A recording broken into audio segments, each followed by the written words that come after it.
expliquer. Tout de suite, il y a Thomas qui fait, on parle d'Espagne, olé. Bah oui, mais c'est pas si olé que ça. Alors voilà, parce qu'en fait, on va parler de peinture avec Picasso, le grand maître. C'est au musée Picasso de Malaga, d'ailleurs, que vous allez nous emmener. Mais il y a également question de Fellini, dont on vient d'entendre la musique d'un des films.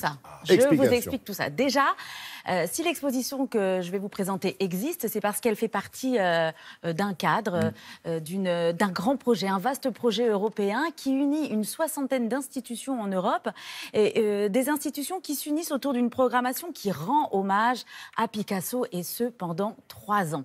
Donc cette exposition fait partie de cette vaste programmation. Je vous emmène à Malaga. Malaga, c'est la ville qui a vu naître Pablo Picasso. Et c'est vrai, vous venez de l'évoquer, Laurent, c'est une exposition qui met en parallèle 2 grands noms de l'art. Pablo Picasso, le peintre, et le cinéaste italien Federico Fellini, effectivement. Alors, que vient faire Fellini là-dedans?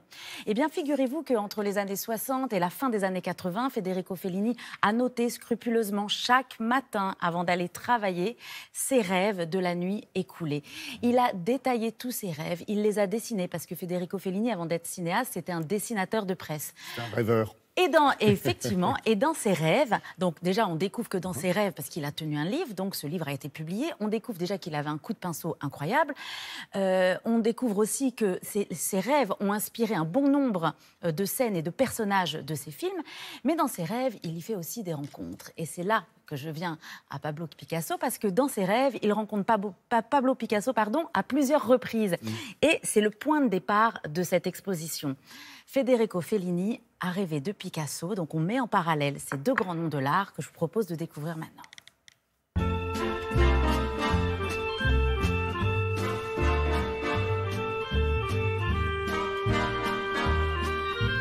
Pendant des années, le cinéaste italien Federico Fellini a suivi une psychanalyse. Son analyste lui conseille alors de noter ses rêves. Chaque matin au réveil et pendant 30 ans, Fellini note les traces de ses rêves et dessine ses visions. Un travail onirique dans lequel se croisent des images étranges et des rencontres fantasmées, comme celle avec Picasso qu'il rencontre dans ses songes à 4 reprises. Pour nous, pour un musée, c'est important que les rêves, c'est de montrer aussi les relations esthétiques, artistiques entre un grand peintre comme Pablo Picasso et un des plus importants réalisateurs de l'histoire du cinéma européen. Fellini est né à Rimini, à la mer Adriatique. Picasso est né à Malaga, au bord de la mer Méditerranée.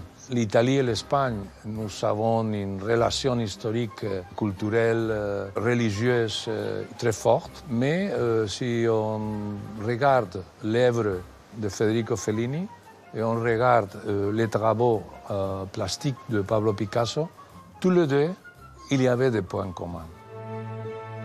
Pour nous, Français, Italiens, Espagnols, la Méditerranée, c'est notre monde, c'est l'histoire mythologique. Picasso s'est en effet inspiré des maîtres du passé pour peindre les personnages légendaires de l'Antiquité, comme ici avec cette gravure du Faune blanc en 1946. Dans son film Roma, Fellini lui crée un lien poétique et décalé entre la Rome antique et contemporaine. Quand Pablo Picasso, au début du XXe siècle, arrive à Paris, il aime le cirque, il va au cirque Medrano. Dans la strada de Federico Fellini, le cirque, c'est le grand protagoniste. Picasso met en lumière l'humilité de la vie quotidienne de ses saltimbanques. L'univers du cirque de Fellini, lui, s'inspire de la commedia dell'arte et dénonce le droit à la marginalisation face à l'avidité de la nouvelle bourgeoisie.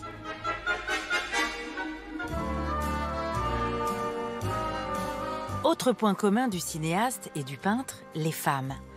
Objet de désir ou figure pernicieuse, elles restent une source d'inspiration inépuisable. La place de la femme dans les films de Fellini, ça c'est une question très complexe. Fellini, il est comme un voyeur. D'autre côté, Picasso, il construit la femme à son représentation. Fellini a rêvé de Picasso, mais le rêveur n'a-t-il jamais rencontré le rêvé? Présent au même moment lors du Festival de Cannes de 1961, leur rencontre demeure un mystère. Avec cette exposition, nous sommes très heureux de rendre possible cette impossible rencontre. Myriam, c'est au musée Picasso? Au musée Picasso de Malaga jusqu'au 13 mai. Merci beaucoup.